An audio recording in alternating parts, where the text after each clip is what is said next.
All right, just give us 2 ticks. I'm waiting to mute myself on the other platform. There's always a bit of a time lag.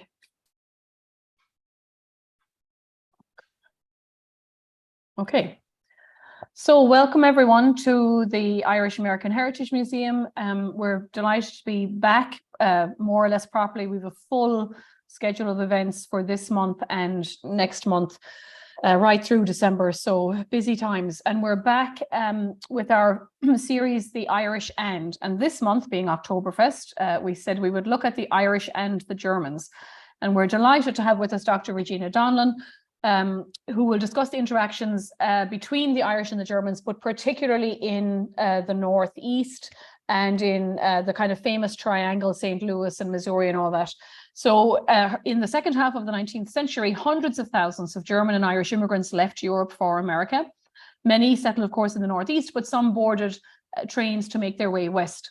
So her work focuses on cities like Fort Wayne in Indiana, St. Louis, Missouri. She will trace their journeys from arrival through their emergence as cultural, social, and political forces in their own communities. Drawing comparisons between a very large and industrialized city like St. Louis and small but well-established Fort Wayne, and the different communities that take root there, Dr. Conlon offers new insights into factors which shape experiences, like the impact of a city size on the preservation of immigrant or ethnic identity, the contrasting concerns of German and Irish Catholic churches, and the role of women as social innovators. Her own research, of course, used comparative and transnational methodologies to explore this immigration patterns to the American Midwest. In 2014, she was awarded a prestigious Irish Research Council postdoctoral research fellowship in the Moore Institute at the National University of Ireland in Galway for her project entitled The Tuque Irish in Minnesota. I should have checked the pronunciation of that. Transnational Analysis of Assisted Immigration to the American Midwest between 1880 and 1930. She's currently a lecturer in Carlow College, St. Patrick's, and before that she worked in the Department of History at Maynooth University. So we're delighted to have you with us, Dr. Conlon. Thank you so much, and thanks everybody for joining us. I'm sure they'll filter in. Those of you who've been on our things before and know you can use the questions and answers button down there to ask a question, but and I can filter it through, and if you're on YouTube you can type in the comment section and I'll filter those. So welcome, Dr. Conlon, and thank you very much. I'll get rid of myself now and I'm going to spotlight you. But I'm here. Good evening, everybody. Thank you, Elizabeth. Before I start, I want to sincerely thank everybody at the Irish American Heritage Museum, but especially Elizabeth, for extending the invitation to speak with you this evening. It's not often these days that I get to talk about the Germans and the Irish in the American Midwest. And as I was putting together the presentation for tonight, I realized that it's 10 years ago this December coming that I will have defended this piece of research as my doctoral project. And that was quite a quite a humbling experience to realize a decade has passed since I was in the throes of census data. So I'm very happy to be here this evening to speak with you all. And again, thank you to Elizabeth and everybody at the museum. And before we get going properly, apologies, I'm a little bit croaky. I have my first sinus infection of the season and it's thriving, so apologies for the sound quality. Okay, so what I would like to do this evening then, this is such a broad topic and I'm incredibly passionate about it, so I'm going to be going off on tangents, and at some point somebody's going to need to ring a bell or jump up and down and tell me to stop.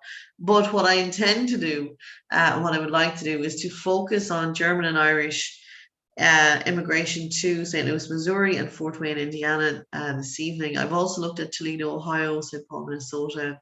I'm currently doing a little project in Cleveland. So the Midwest is really my my place of interest. But tonight we'll stick to what we know properly and very well. So we'll talk about St. Louis and Fort Wayne.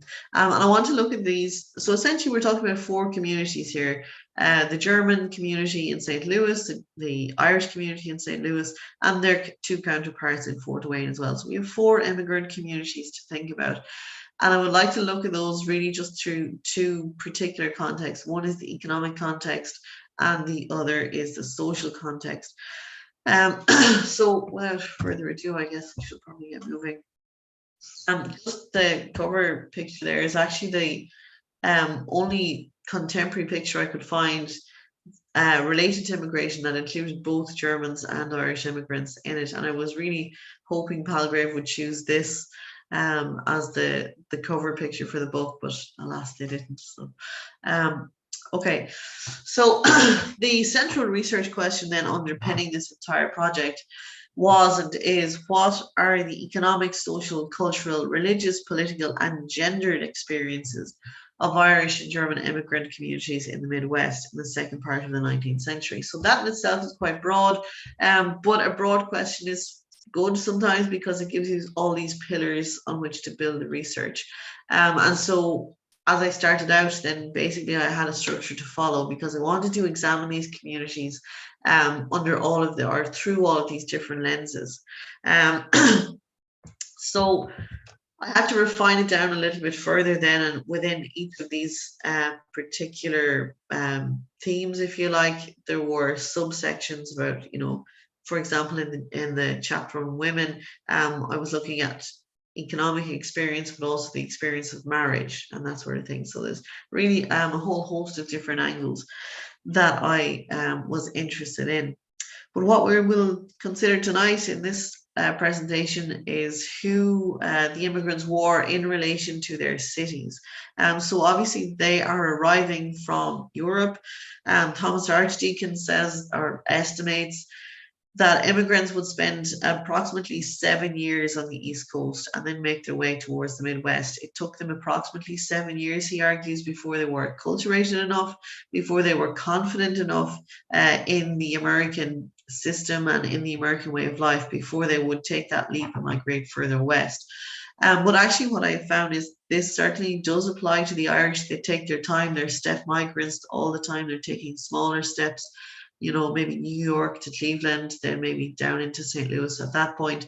But the Germans, perhaps stereotypically, I'm not sure, are a little bit more direct. And so they oftentimes will just sail from Bremen to New Orleans and then up the Mississippi, and St. Louis is a very popular destination for them. So it's interesting to think about who the immigrants were in relation to their host communities and their place of destination. I also want to think about how they were defined economically. I have some case studies. I'm very interested in the unknown people in history, the faceless people, and I like to be able to tell their story. So I'm going to pluck some of these people out of obscurity and hopefully share their stories with you. And then finally, I want to look at some of these social activities that these groups pursue as well. So just a visual, I appreciate I'm preaching to the converted here, and you know very well where Fort Wayne, Indiana and St. Louis, Missouri are. But just for context, this is approximately where we're at. In the original piece of research, Toledo, Ohio was also included, but a key component of the research was to consider the census data for these cities. And, you know, sitting at my postgraduate research desk in Maynooth, I had no idea how big St. Louis was. Was rudely awakened when I logged on to Ancestry.com and saw that there were literally thousands of pages of census data. So we rejigged the project at that point. Okay, so excuse me, what I ended up doing then, it became very obvious very quickly that looking at the entire city of St. Louis and comparing Germans and Irish immigrants across the whole city was not going to be possible. So I identified the wards where the density of German and Irish immigrants was quite significant. So I ended up then looking at particularly the Soulard neighborhood in St. Louis, where the Germans tended to settle, and in Ward 9, where the Kerry Patch was, and the greater Irish community there. So these are just some of the kind of key landmarks within each of these communities. The Irish community is quite telling. They have St. Lawrence O'Toole, St. Bridget of Erin, and of course St. Patrick's, because it's not an Irish ethnic community if there's not a St. Patrick's church there, right? The Germans, by contrast, which this is something that comes up again and again, when you're looking at the German community itself, it is quite fragmented, and we'll talk about the idea of identity later on, but the German identity has so many facets to it and so many dimensions to it. So you're always kind of looking at, Lutheran Germans or Catholic Germans or Republican Germans, Democratic Germans, or indeed, from a social perspective, the ones who wanted to remain exclusively German and engage in German activities, and the ones who are a little more willing to integrate. So the German experience is very, very complex. I guess when you compare it with the Irish experience, but we'll get to the nuts and bolts of that later on. So by comparison, then, Fort Wayne is a relatively small city. At the turn of the century, by about 1900, there's only about 50,000 people in the city itself, so it's quite small by contemporary standards, but nonetheless, it is quite an important settlement. It's very much a city that is progressing at the turn of the 20th century. Now, there are no real identifiable German and Irish neighborhoods there, but there are pockets of population or ethnic density. There are particular streets and neighborhoods where you find a lot of Germans and a lot of Irish. And these, of course, for both cities and all four communities, the people tend to settle around the church, or perhaps it's the other way, the people settle and then the church appears. But either way, the community and the religious institution go hand in hand. And this is quite telling, because the religious institution, whether that is Lutheran or Catholic or whatever, is really that backbone of that ethnic community. Okay, so they're just, I guess, the visuals of the city, and we'll move very quickly on and just talk very briefly about the methodology. So, like I said at the start, I was very interested in telling the stories of unknown people from history, and what better place to find these people than through the census records. And so for the research, then, I put together a database looking at the census returns for these parts of both cities from 1850 to 1900. So your standard census information, I pulled it down into an Excel sheet, manipulated it. I was able to identify the generational element within the community. There were a few examples of families that had 4 generations of the family living there. So the great-grandparent was the initial immigrant, and then the first, second, third generations that followed. And it was really, really interesting to see how that first generation started as a day laborer, and by the time the great-grandchild came around, they were physicians and engineers. It was really, evidence, I guess, of that American success story. So, excuse me. So in 1870, that task was relatively easy. The information was quite easy to pull down. But of course, by 1900, the census page is quite daunting, and the population is ever increasing. And so at that point, everybody, including my dog, was pulled in to try and pull down some census details. But nonetheless, at the end of it all, there was a database with just over 167,000 people in it, all of who were ethnically part of either the German or Irish communities. Now, this is not an exclusive database. There were obviously far more German and Irish immigrants. These are just in the two, or across the two cities in the 4 wards that I looked at, okay?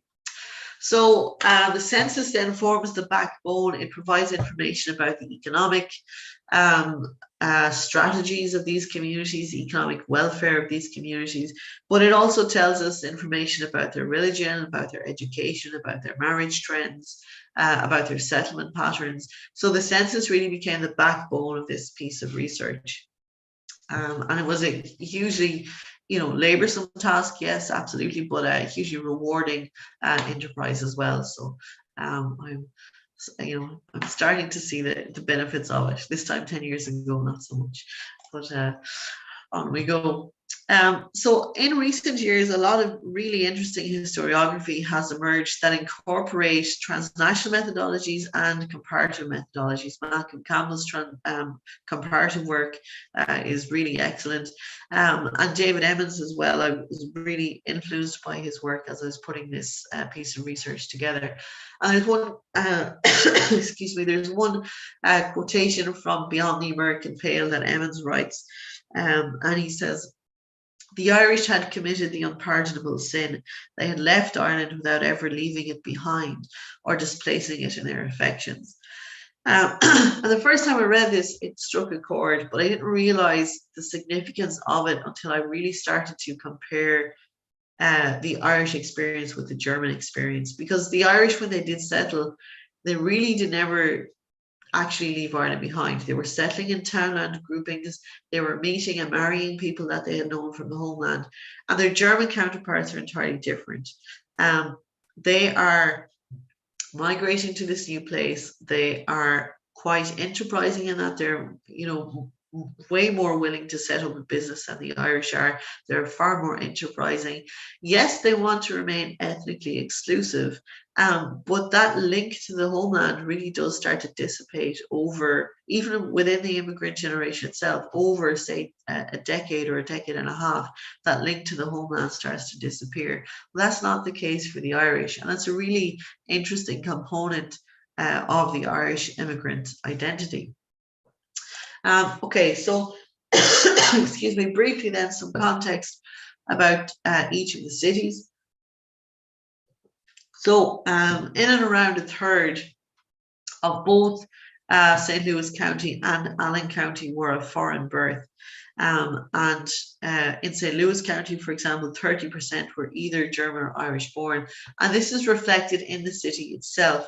Just over a third of the population of St. Louis City in 1850, I think, 1870, sorry, were of foreign birth. So 10% were Irish born and 18.5% were German born. Those statistics are really interesting for what follows. But similarly in Fort Wayne, just under a third, 29% were of foreign birth, 2.2% were Irish born and 12% were of German birth. So what we can see there is really what the historiography has already stated quite clearly, that in the Midwest, the German immigrant population was quite dominant. It was where they tended to settle, whereas the Irish tended to settle along that eastern seaboard in the cities of, in the port cities, the cities of destination, New York, Boston, Philadelphia, Baltimore. So the Irish migration then is really a step migration from these port cities into the Midwest. The Germans are more direct; they tend to get there, and they're far more numerous than their Irish counterparts. So that then begs the obvious question: why did the Irish, at a ratio of 2 Germans to every 1 Irish person, at a very base level, why do the Irish still tend to dominate the immigrant experience in these cities? And I actually think the answer has to do with identity and, the perception they had of themselves as an immigrant group. So again, the Germans they're really quite significant in numbers. You would expect to be seeing, for example, archbishops of German origin, a lot of German senators or representatives, political representatives. And yes, they are there, they do exist. But when you compare the number of ethnically German people in some sort of authority with their Irish counterparts, the Irish really do seem to be kind of punching above their weight here. They're almost overrepresented. And there's a really interesting question there. Obviously, why are they overrepresented? The Germans have the numbers. Why are they not actually dominating local politics? Why are they not dominating the local religious hierarchy? And again, this has to do with identity. So, I don't want to give you the punchline right now because then you log out. So we'll keep going and we'll figure it out as we go along. Kathleen Niels-Conson and David Ward have done some really interesting work on immigrant settlement. And these two communities contrast in this regard as well. So at the very, very lowest level of integration and immigrant settlement, we have that ghetto model. And because the Irish are migrating at a much lower economic level than their German counterparts, when they arrive in these cities, it doesn't matter if it's New York or St. Louis or San Francisco, anywhere in between, the Irish are always entering that community, the host community, at the lowest economic level. And therefore their settlement pattern, more often than not, tends to be a ghetto model. They're settling in the most available parts of the city, the lowest rent, the worst accommodation, and they very quickly get a name for themselves as being, dirty immigrants and unkept, and exhibiting all of the social problems that you can attribute to that type of existence.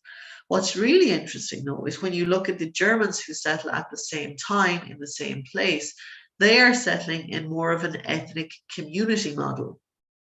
And so when the Germans arrive, for example, they are establishing community hubs. They're setting up shops, they're setting up churches, they're setting up communal infrastructure like schools or community halls, for example.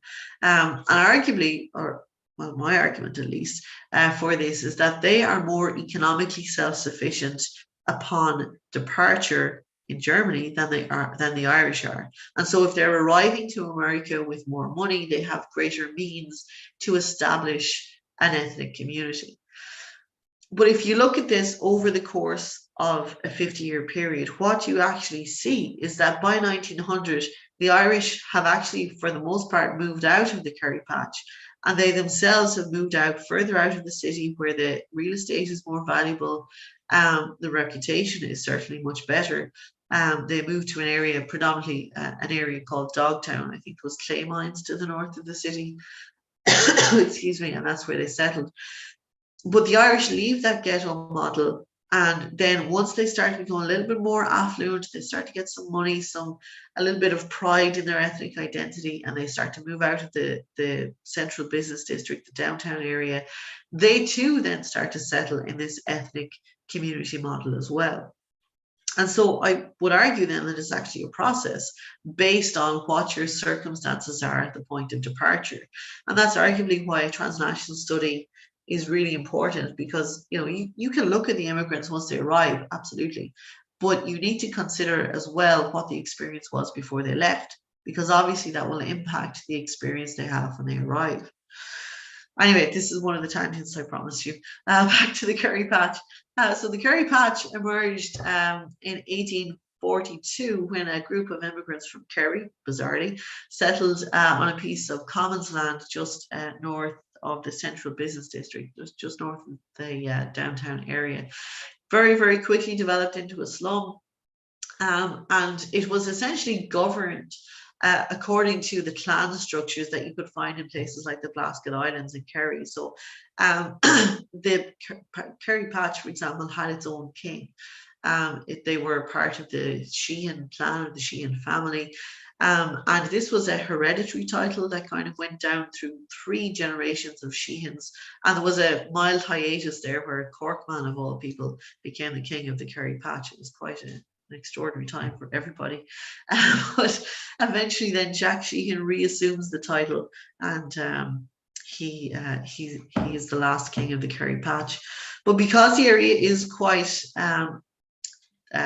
let's say socially disruptive, perhaps, gangs like Egan's Rats, or Egan's Rats as they were called, or Hogan's Gang, controlled different parts of the patch. And you have sub-communities emerging then at places like Wild Shoot Alley, and all these other different sub-communities that were essentially, it was gang territory. You didn't go there unless you were well connected. So I just want to draw some comparison here as well. So you have this image of the green shutters and the tenement block, and this is something that a lot of German writers particularly write about. This is the era of travel logs and travel diaries, and people going into the West, this place of American progress, to see what it's really about. And what a lot of these travel writers are finding is that the German immigrant community are really represented through quite an optimistic, and really encouraging light. They are a representation of the American dream. They have these lovely little houses with green shutters, red doors, lace curtains. There's a German woman out sweeping the footpath in front of her house with a brush. It's a very stereotypical, lovely image. And then they cross the city and they find the Kerry Patch. And I think it was Bull who wrote that, you know, it was just a place of drudgery and disgrace or something. So you had tenements in the Kerry Patch, again, with keeping that link with Ireland, places and buildings known as Vinegar Hill, for example. And really by 1890 then, the Kerry Patch was too dangerous for the Irish themselves to live in. They started to move out, and gradually over the course of the 20th century, the Kerry Patch, the name was lost, but the area became inhabited by Vietnamese immigrants. So in his tour of St. Louis, this is James Bull's interpretation of what the Kerry Patch looked like. So if you compare this image here of this Irish immigrant woman with the previous interpretation of green shutters and lovely two-story brick houses, the contrast is quite startling. But remember, of course, the Germans are entering at a higher economic level than their Irish counterparts. So, you know, very likely for this woman depicted in this picture, what she has in her possession right now is, of course, 10 times better than what she left in Ireland. And what's really interesting, something that I discovered when I looked at the Irish in St. Paul, excuse me, even though the Irish lived in this way, that doesn't necessarily mean that they didn't have money. There's a priest, Father Nugent is his name, and he visits the Connemara Patch in St. Paul. And when he gets there, you know, the woman of the house pulls out this biscuit tin and it's filled with hundreds of dollars, maybe thousands of dollars. But she doesn't want to spend it on her house because she's afraid that if she makes improvements to it, then of course she might experience a rent increase, because this was her experience back in Ireland. So even though the Irish do live in these conditions, it doesn't necessarily mean that they were paupers in the sense that the media was depicting them. Okay, so some of these areas then within the Kerry Patch, Wildcat Chute, we've already spoken about. Clabber Alley was another poverty pocket, and we've already spoken about moving out to Dogtown as well. So we'll move it on. The King of the Kerry Patch, then the first one was Dennis Sheehan. He was elected in 1855. And really it was a ceremonial role, but the King of the Kerry Patch was essentially the diplomat of the neighborhood. He was the guy who you would go to if you were having a row with your neighbor. He'd settle disputes. He would maintain law and order within the Kerry Patch. He would negotiate with landlords. And later on, by the time his grandson comes along, Jack Sheehan, they're actually holding important positions in local politics. So Jack Sheehan then was the last king of the Kerry Patch, and he kind of held that role, if you like, from 1873. Once he came of age at the age of 21, he held it until his death in 1935. So there's a really interesting gang culture in St. Louis at this point as well. Thomas Egan was the founder of a particularly successful criminal organization called Egan's Rats, and it had a very I'm not sure what you call it, let's just call it a policy of not shooting unless they knew who was present. So, you know, if you were of a sufficiently respectable background, they weren't going to shoot, but if you were just an ordinary Joe Soap, perhaps they might. Now, Thomas Snake Kenny was part of this criminal organization as well. And Snake Kenny is really interesting because he ended up sitting, I think it was in 1904, he was elected to the Missouri House of Representatives. He sat on education committees and everything. Now, of course, he got there by voter intimidation and, you know, all other sorts of untoward strategies. But nonetheless, you know, there was, again, evidence of the Irish kind of punching above their weight here. So again, you know, we'll get back to that. Once Snake Kenny became part of the state senate in 1904, Denty Colbeck took over Egan's gang, Egan's Rats, and eventually then they kind of died out from 1918 onwards. And just before we leave the experience in St. Louis, then I want to talk very, very briefly about John Malanphy.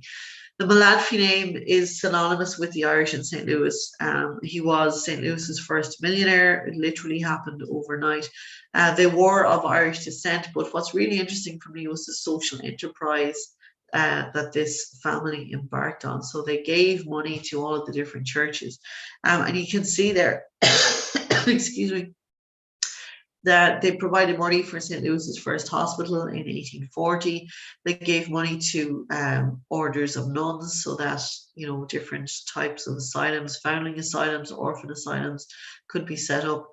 Melanphy Immigrant Home was set up within the Kerry Patch. There was a widow's home.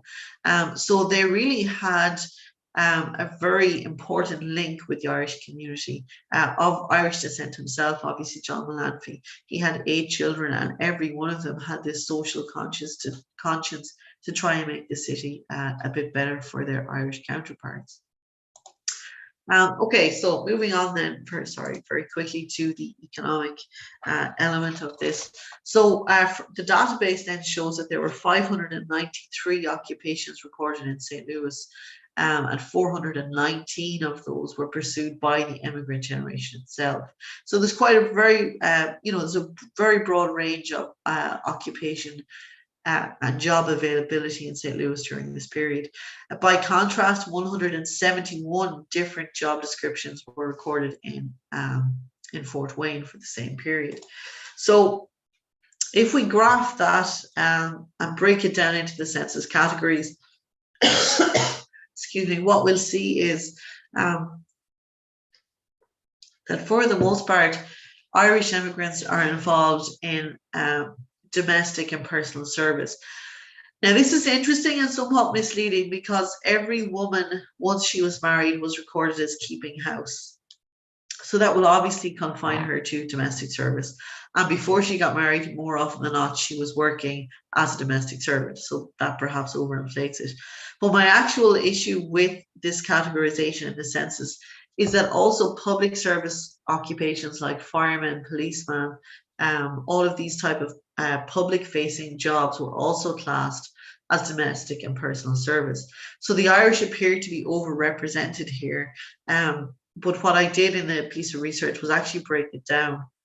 And what you find is that the German community were far more likely to engage in personal enterprise, and commercial enterprise. They were more willing to take a shot at being bakers or cobblers or coopers or whatever.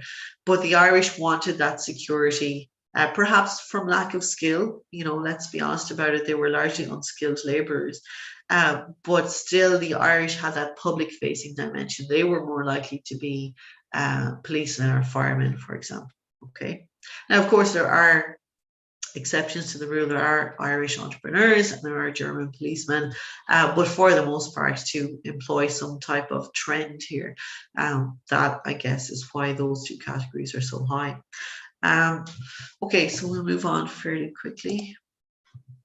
So I just very quickly then want to talk about 3 case studies here. So the first is Joseph Storm, and he was born in Prussia. He immigrated to the US in 1864, right at the end of the Civil War. He was elected to the city council twice.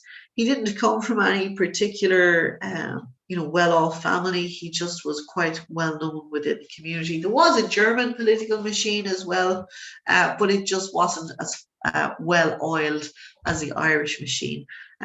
So what we find in St. Louis is, for example, that the Irish political machine runs off a system of BODDLE, B-O-D-D-L-E, which was essentially a bartering system. You know, I'll vote for you if you get me whatever in my community. So back to Storm, he is recorded in the 1880 census as being a traveling hardware salesman. And then when you follow him through, he eventually migrates to Michigan to farmland in 1894. So this was the house that he was able to build for himself in Fort Wayne. So, for 1880, this is quite a significant structure. And it gives you a sense of the power, the status of a German immigrant in an emerging city at this point in the 19th century. Excuse me. J.J. Woods is also a resident of Fort Wayne. He is interesting in that he is the son of the former workhouse master in Kinsale in County Cork. So he was actually born in the workhouse in Kinsale, but not in the way that you would usually associate with that happening. So he's the son of the workhouse master. The whole family immigrate in 1868. They initially settled in New York, but eventually J.J. Woods makes his way to Fort Wayne. GE Electric, as they later became known, set up in Fort Wayne, and he was one of the initial engineers. But the reason I've included him here, excuse me, is because he was actually the guy that designed the original lighting for the Statue of Liberty, which arrived in 1885. So that's surely a pub quiz question somewhere. I always like to tell people that in case you ever get asked. So that's J.J. Woods. He was extremely successful. He has a huge number of patents for electronic devices, none of which I understand. So we'll move very quickly on. The final case study here is Edward Fogarty. Now, Edward Fogarty really is, he's a nobody from history, but he's somebody whose story I want to tell because he's of Irish birth, and himself, his mother, and two brothers migrate to Warrington in England just right after the famine. And Fogarty starts working in a textile factory in Warrington.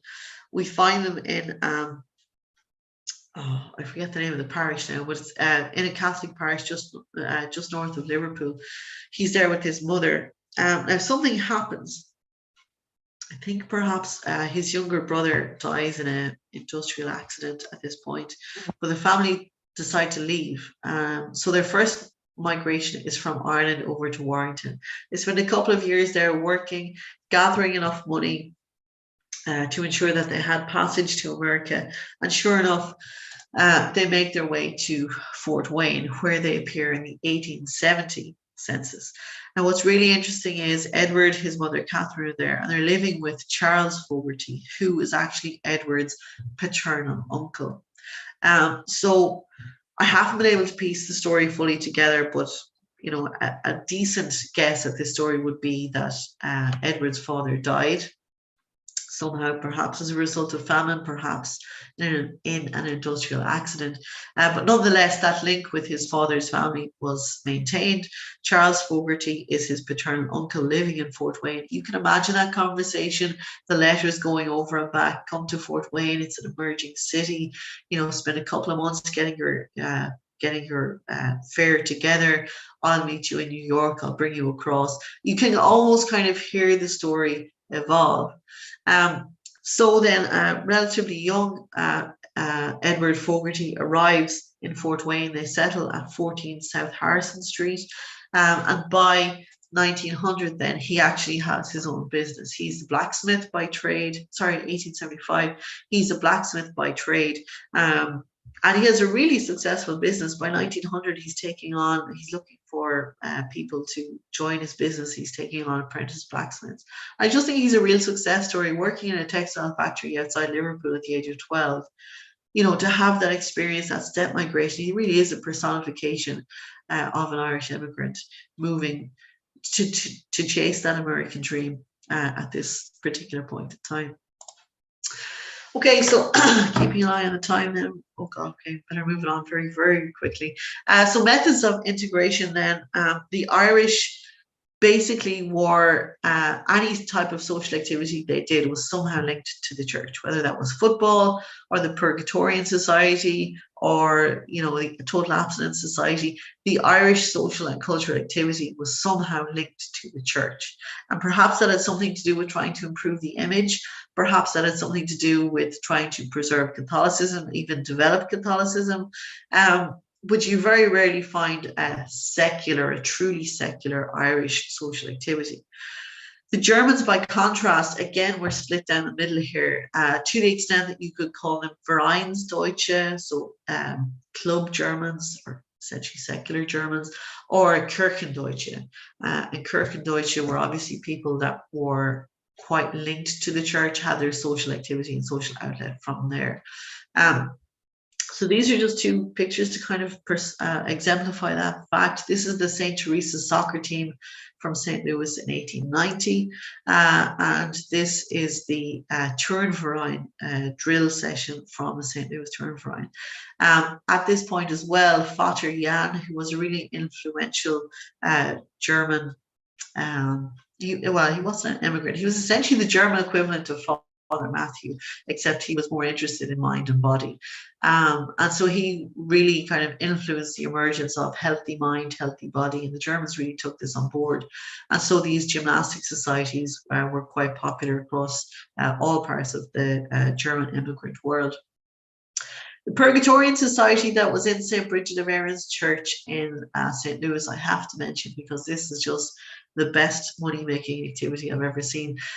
They would meet on every Wednesday afternoon, and for an annual subscription of $1.25, you could go to the church and pray so that your loved deceased family members could move from purgatory into heaven.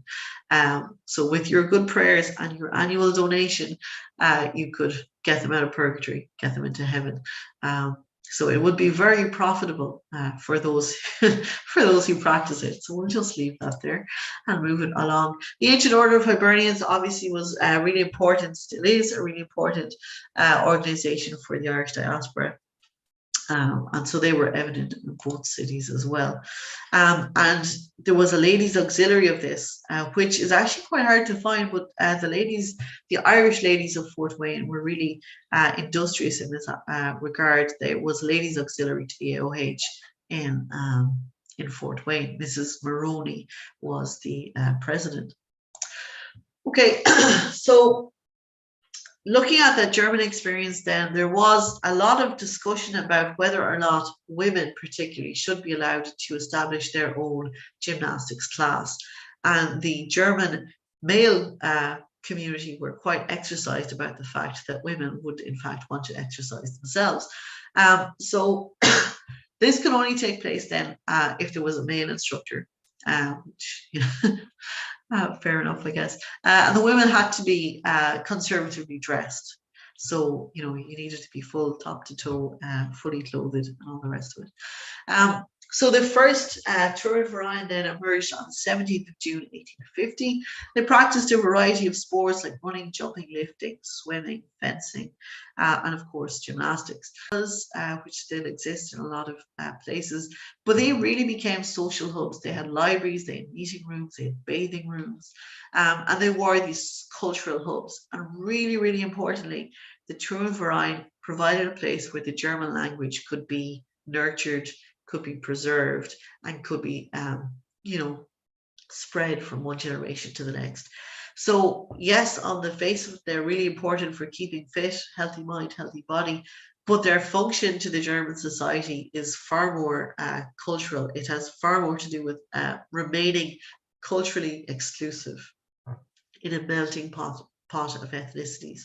And so as an organization, I think it is really, really important for exemplifying that experience. So this is just another visual of some of the activities they will be doing. They would have competitions among themselves, different Turin Vereins in different cities. They would come together in essentially a festival of Germanness, and Germanity perhaps is a better word. So yeah, they're just quite interesting. The other kind of Vereinsdeutsche activity were, of course, the singing societies. And what's really interesting here is that we have a lot of Irish songs, folk songs emerging at this point that link back to the homeland. But what the German songs are concerned predominantly about are issues that affect them now. So some of the songs, for example, are about the injustice of the labor situation and getting a fair wage. The Germans are very much concerned with the here and now. What is their experience now? What happens in the homeland really doesn't impact them at all. And when Germany was unified in 1870, I spent weeks searching German language newspapers looking for somebody in St. Louis or Fort Wayne that had an opinion about this, but I couldn't find it. They really were not, they were interested, but not to the same extent that the Irish were, okay? And I'm not sure if there's a question there about imperialism or oppression or exile or all those words, which we probably shouldn't get into because we'll go down a rabbit hole. But certainly, if anybody's looking for a piece of research, this needs to be done. You know, the kind of imperial impressions among the diaspora. Okay, so very quickly then in 1885, Fort Wayne hosted the Indiana State Sanger Fest. And you can see that the sense of pride this generates. There was a German mayor in Fort Wayne at the time, and he said, "Our city feels honored by the presence of those this day gathered here. The object of your meeting is highly commendable, as by these gatherings you build a taste and desire for music, which is productive alone of peace, harmony, and pleasure." And so this particular festival was written about for months afterwards. It was a huge success. Okay, so some final thoughts then, just before I wrap up, I guess. I think at this point, hopefully it's become apparent that the immigrant experience requires consideration from multiple angles. And so, yes, we can look at individualized immigrant communities in one location and get a fantastic story. But really, we need to be able to place that in context, because the Irish experience in 5 Points in New York, for example, is completely different to the Irish experience in Fort Wayne. And so comparison, absolutely essential as far as I'm concerned in telling this immigrant story and evolving it even further than what the great historians up to this point have done. So comparative methodologies within Irishness itself are important, but I really think, obviously I'm biased here, but I really think moving beyond the ethnic group and looking at another experience is hugely beneficial as well, not just for the Irish experience, but for the Germans. So to very quickly get back to that point on identity, my key argument, which I eventually arrived at, about 2 weeks before the PhD was due to be submitted, and I had to come up with something, was that the Germans and the Irish were two hugely significant immigrant groups, but arguably the Irish were more successful, if that's a word you want to use. I'm not sure it's the right word. I don't think it is. The Irish had a greater impact across a whole host of the themes I talked about at the start, predominantly because I argue their identity is more unified. For the most part, the Irish subscribed to a general stereotype. They were perceived as being uneducated, they were poor, they were Catholic, they entered at the same economic level for the most part, okay? But if you look at their German counterparts, they are both moderately economically successful and poor when they arrive. Some are Catholic, some are Lutheran, some are other minority religions.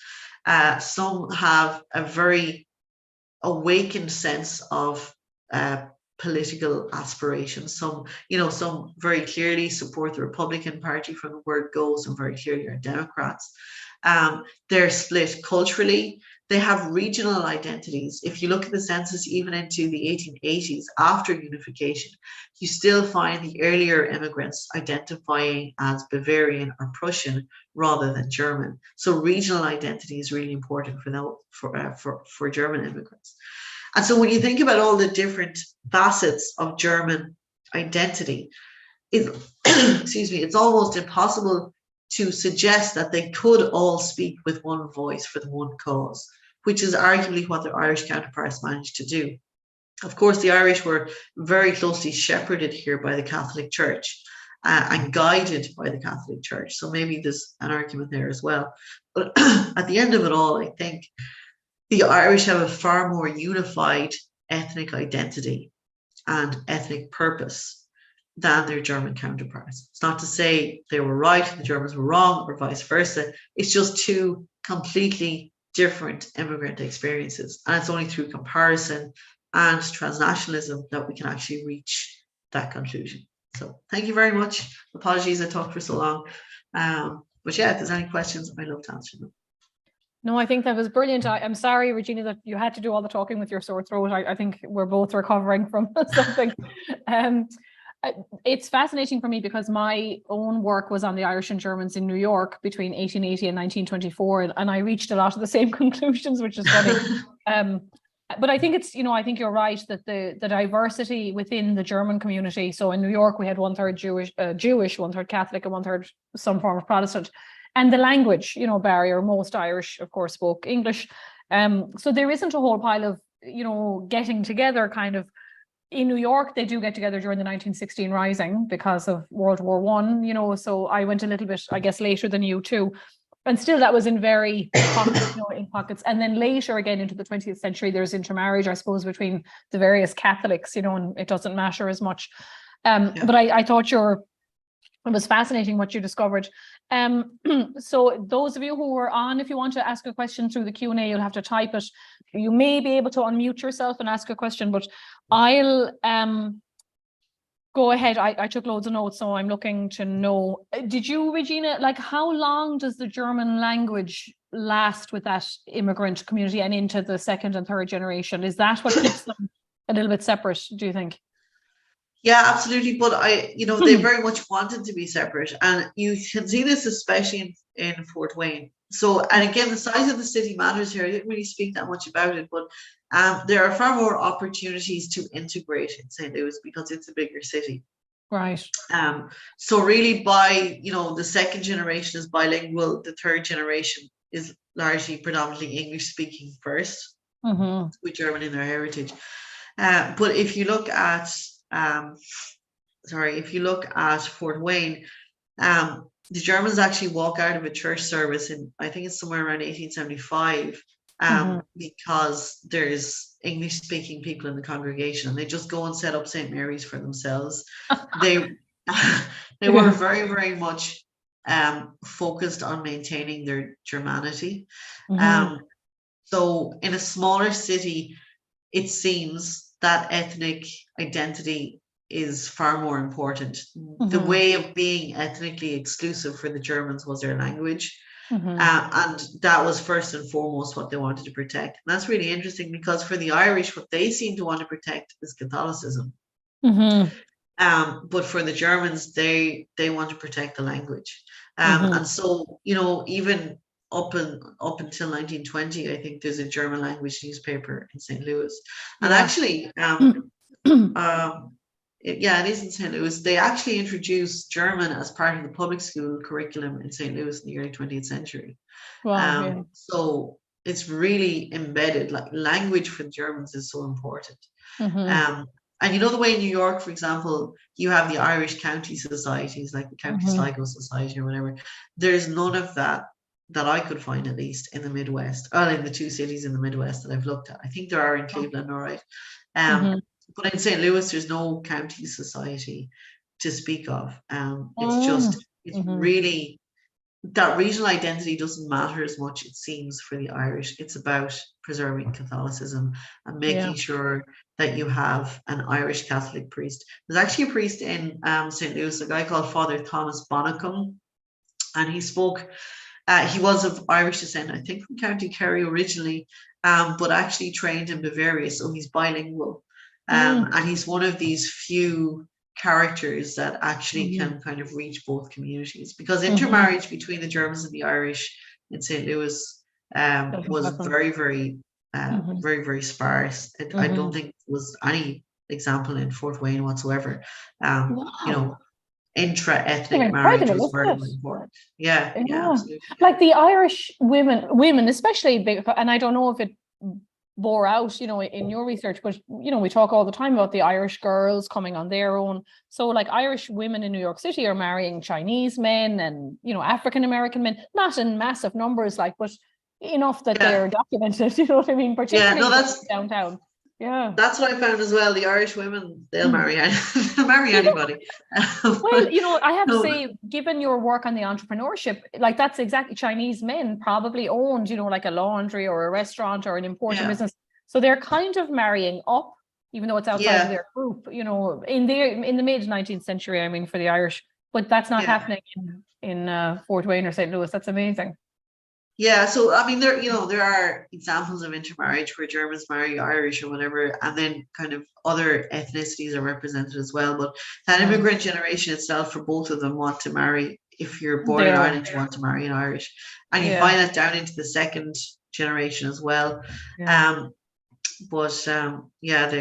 by the third generation, they'll just marry anybody. Well, they're American kind of by then. Yeah, I'm always fascinated by the church push and pull too, because wouldn't a Catholic mass have been in Latin at the time? I never understood that argument, that we want a German speaking, or it's in Latin, what is this? But it must be the Absolutely, social yeah. aspect, afterwards, like the parish itself, if you go down to the basement, for coffee and a bagel in the morning or whatever, that's what they want. Exactly. Yeah. Yeah, exactly. Yeah, it's the Mm. it's the community around the church, I think. Yeah. Yeah, for sure. Mm. There was excuse me, a priest in Toledo called Edward Hannon. He was from Sligo, and he kind of adopted that German model. The Irish in Toledo had a reputation for really, really liking their alcohol, and he wanted he wanted to clean them up a bit. So he built on a lyceum to the side of the church and kind of essentially just adopted that German model. The church is the place in our community where we will be a community. It's not just for religion. There was pool tables in there. There was, everything, just to try and get people off the streets and not have them, not have them drunk. And I thought it was interesting. I'm going to keep talking because nobody's asking a question. The kind of what we call Tammany Hall, or that machine politics, in New York, that is happening with the Germans too, although to maybe a smaller extent. Yeah, to a much, So it is happening. There's one particular tavern in the Soulard district in St. Louis, and it's the meeting place for the Republican Party in that particular neighborhood.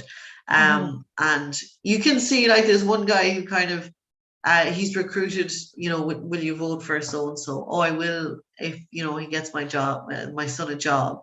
And then you look up the city directory, and 2 years later the son is like the city treasurer or something like that. So there is a German machine, but it's not Tammany Hall. It's not even the Irish equivalent in St. Louis. But there's definitely political barter happening for sure. And Regina, I thought your work on the economics was so interesting too. Like we've had Tyler Anbinder, on, and he talks about the upward mobility, which is a horrible phrase, but how quickly actually, because there's a bit of a myth, famine era immigrants die after 7 years, they're not able to sustain. But his work, even in 5 points, shows exactly what you showed, that they have money in the immigrant savings bank in New York, prime example. They have money in the bank, but they're really reluctant to kind of spend it. And I had never linked it to their experience of being tenants at home. That you didn't have fixity of tenure or any of that kind of thing. So why would you put money into a thing for renting, There's a letter that it's actually part of the Tuke research that Father Nugent, I think he was based in Liverpool, but he writes back to James Hack Tuke, and he just talks about going into all of these essentially like, shanty houses, like really, really terrible dwellings. And the women just throwing, $20 bills at him. And you look like don't look like you're eating, Yeah, exactly. Yeah. Like there was no relatively speaking, there was no shortage of money. They had money. They were self-sufficient. And what's interesting as well, I didn't get a chance to talk about it there, but is the family economic networks. Like the Irish are really, and the Germans too, to be fair, but the Irish are very, very good at creating a family economic structure. So everybody is kind of out working. Their economic paths will cross. There's examples of, if you look at the city directories are great for this. If you have a family and you follow them, one girl might be a domestic servant at, 50 Main Street, and the next sister will be a domestic servant at 52 Main Street. And like, obviously they're getting each other jobs. Or there's another example of a father who gets his son into a waterworks, and then obviously the son climbs up through the ranks or whatever and moves job, and the next thing the son is in a different engineering firm, and now all of a sudden the father is a laborer in the same firm. And like, there's all these kind of little interactions, but the Irish are very, very good at working as an economic unit, a familial economic unit. All the money you earn comes into the family pot, so we can get ourselves a house and get out of here. And that might be true of the Germans, but less obvious, because what you said about them being entrepreneurial is true too in New York. Like they're either cigar makers or brewers, of course, a big one. And so like the kids might be working for the family business, or the wife, might tend to the shop. If the husband is a cobbler, maybe she's doing the accounts. So it's kind of unpaid labor, but they're contributing. Exactly. And that's actually one of the issues with the census data, because again, there's a tavern in St. Louis, which when you look at it on the census, he's a barkeeper and she's the housewife. And Yeah. then there's a guy, Cargau is his name, and he has this kind of daily life of Germans in St. Louis. And he writes about the same family. And he basically suggests that the guy who's the barkeeper is actually a drunk and the woman is keeping the whole show on the road. Yeah. You know, Yeah.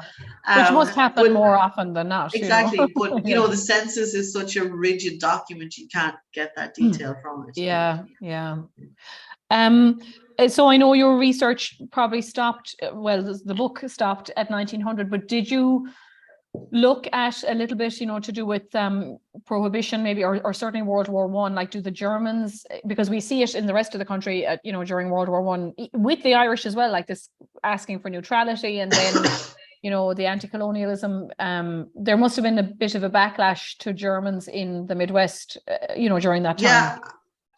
Absolutely. And I haven't looked into it in an awful lot of detail. I have nothing published on it yet. But what I kind of found is that the Germans they reneged a little bit on their identity. Probably that's the point, that you can kind of find they're more willing to speak English and more willing to integrate at that point. But nonetheless, I mean, the German experience itself is so fragmented up to that point. It's really hard to get a kind of a sense of it anyway. But no, definitely World War One is a turning point. It's almost like a watershed moment for that German community, you know. Well, we have liberty cabbage and all instead of sauerkraut, and you know. Exactly. Yeah. Does anyone have a question? I'm just going to quickly look on YouTube, but there's no questions there yet. But if you in the audience here, I meant to kind of say this earlier on when I was talking about the how the figures load up, because as you said, you know, the public sector jobs were kind of categorized incorrectly. And you know, I think that's such a fascinating. Timothy Marr has done a lot of work on that with the Irish, like that. What's wrong, you know, with the city working, you know, or the sanitation garbage pension, you know, you've all these benefits. And so I think, you know, we tend to forget that there's massive upward mobility between the generations. Like if your mom was a maid, you're more than likely going to be a teacher or a nurse as her daughter, you know? Yeah. So that's interesting. Yeah, it's and then they put manufacturing they put trade and transport together as well. And so I actually had to break those down, because there was a huge misconception there, because the Germans were more towards the trade side of that category, where the Irish, you know, if you're a railroad laborer, that's the category to put in.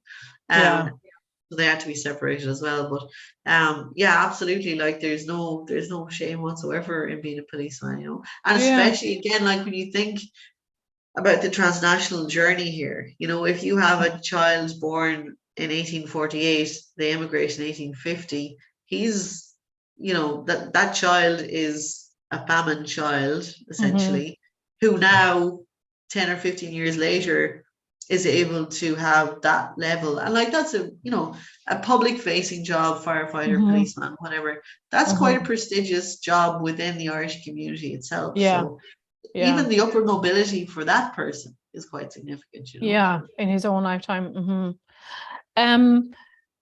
Now, oh yes, I thought, I mean, you didn't want to go into it, but the question about imperialism versus colonialism, and I think that is so interesting that I think they'd be all about German reunification in 1870, and, you know, Prussia and Bismarck and yada yada, and the war, the Franco-Prussian War, and they really don't care. That's honestly, I thought I was missing something. I spent ages looking for some sort of celebration, a torchlight procession, something when Germany was unified. There was nothing. Now, equally, I couldn't find anybody giving out about it either. But you know, the Irish are just constantly linked to the homeland. The Fenian movement is happening. You know, you have Irish speakers coming out all the time. On these, you know, fundraising tours, the whole lot. But it just doesn't seem to happen. And again, even if you look at the songs, like the Irish are writing songs lamenting the homeland, and the Germans are writing songs asking for a better wage. You know, it's a completely different mentality. And even, you know, if you look at the way the immigration is framed, there's a guy that I looked at, his name is Adolf Lipp.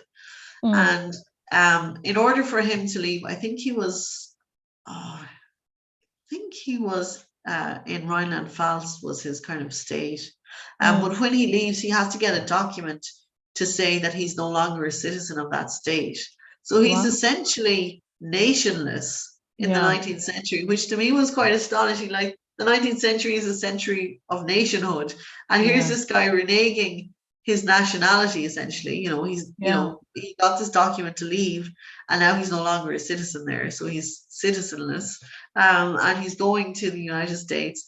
But the way that immigration is framed is completely different. From an Irish perspective, it's about exile and oppression and necessity. And from the German perspective, yes, it's about necessity, but it's also about opportunity. But in the art, you really wouldn't mention opportunity safely in an Irish context, you know? It has to be about sadness and oppression, and that's almost how it's justified. Even though a lot of these young people, young immigrants, wanted to go, they wanted adventure, they wanted opportunity, but it's almost like that Catholic guilt kind of pushes down on them. You can't be wanting to enjoy this, you know? You have to leave because, circumstances have made you leave. So even the way the immigration is framed between both groups is completely different. And I have to say, like, sometimes, particularly since I became an immigrant myself, I hate that reading of history, you know, even if it is an accurate one, because it seems to, for me, like, it takes the agency out of the immigrant, you know, like some of them had to have gotten on the boat absolutely delighted, you know, that they were leaving, you know, or at least excited, you know, for a change. But this idea that I think you're right, it might be a cultural, you know, thing, you know, that they, and I suppose maybe there's an element to what, like, in my little bit of work, some of the Germans go back quite often. Like, I think it's like we have less than a 3% repatriation rate, you know, at the time. And so Germans go back for a visit even, whereas a lot of Irish people, particularly in your time period, like, do not, you know, so that might have something to do with it. That, you know, you're forever. And that even kind of fits with the narrative of the American wake and the sense of, you know, immigration equates death in some ways. You know? But that kind of doesn't figure in the German narrative here at all. You know? No, it is interesting. So I guess, you know, I'm looking at my second page of notes. Did they come through? Oh, yes. The last thing I wanted to ask you, you kind of mentioned about the family, the paternal uncle calling. Did most of them then go to New York, we'll say, or one of the East Coast ports and make their way across, or were they coming down through Canada and Michigan? Like, how were they coming? Well, there's a couple of different routes. Yes, absolutely. It was cheaper to sail to Quebec and cross the border. But of course, after 1892, that's a lot tighter and more difficult to do. So up, you know, 1870, 1880, yes, there are certain people, particularly for Fort Wayne, because it's quite close to the border, you know, well, closer than St. Louis is. For some of them, then they're getting the boat in Southampton. Some of those boats actually sail to New Orleans, and they're coming up with the Germans up the Mississippi River on the steamboats. But for the majority, they're actually landing in Boston, New York, Philadelphia. They're staying there, they're getting a bit of money, they're going to so-and-so over in Cleveland, and then they hear about an opportunity in Indianapolis, and they go there and onwards to St. Louis or wherever. There was one particular family. They had, I think it was like 14 kids, and you could literally trace them from Ireland the whole way through England, like from Liverpool down into Manchester, across to London, down to Southampton. They were having kids in all these different destinations. And then across to New York, then they got to Cleveland, there was another child born, and eventually they got to Fort Wayne then. So, and you know, that's one of the benefits of the census as well. Like, you can use it to map immigrants and the step migrations that they took as well. And then my last question, Regina, how agricultural, I know you looked at cities, but you know, or at least the kind of general idea is that the Germans came in a little bit more prepared. They had more money, you know, they were either able to buy supplies and move in and get a farm, or, you know, something. But and the other theory, of course, is that the Irish felt betrayed by the land, you know, so they weren't going to become farmers. Did that play out in your research? Yeah, absolutely. But I think it's not so much about the Irish being betrayed by the land. I think it's what they were overwhelmed by the land. So I've looked a little bit at the Irish in rural Minnesota, particularly, a separate piece of research to this. But if you think about the Irish experience of working on the land, for the type of immigrant we're talking about, that's 1 acre, that maybe 5. Okay, it's a very, very small holding. And in this particular period, we're looking, we're in the year of the Homestead Act. So they're getting tracts of land, 160 acres or whatever, or they're working land, they're working bigger holdings than what they're used to. And the type of farming practices they had in Ireland simply don't work when you have that much land. So I think it's not so much they were betrayed by the land. I think it's what they were totally overwhelmed by it. And so then, even if they did try rural living for a while, they inevitably found themselves back in the city. It was better pay for less difficult work, Yeah. Well, this is a lovely note to end on. Virginia, one of our members or listeners, has just said, this is fascinating to me because my grandparents were a mixed marriage, German Protestant grandmother and an Irish Catholic grandfather from Albany. It was a matter of great moment, especially for the German family, who were horrified that their eldest daughter had married a Catholic. So she doesn't have any speakers, but the talk is very interesting to her. So we see that with other groups, the Italians and Irish, it's really kind of in the 20th century, the middle of the 20th century, that these marriages are less and less shocking to either group. Yeah, for sure. So look, on that note, thank you very much, Dr. Conlon, for being with us tonight. We'll definitely have to have you back. Tomorrow night, we were actually on Zoom only. I got an email this morning from our speaker who was supposed to be attending in person, but he cannot come tomorrow. So he'll be on Zoom at 7 p.m. Thanks, Deirdre. She said she enjoyed your talk very much. A very interesting session. And he's going to be talking about, he's written a book, a historical kind of fiction about the Scranton, Pennsylvania Irish mining communities and the 1902 strikes. So, it's going to be an interesting talk, a little bit later than your period, but 1902. So yes, thanks, Dr. Donnan. We'll be in touch again for sure. And I'll see some of you guys tomorrow night. Thank you. Thanks very much for having me. Delighted to have you.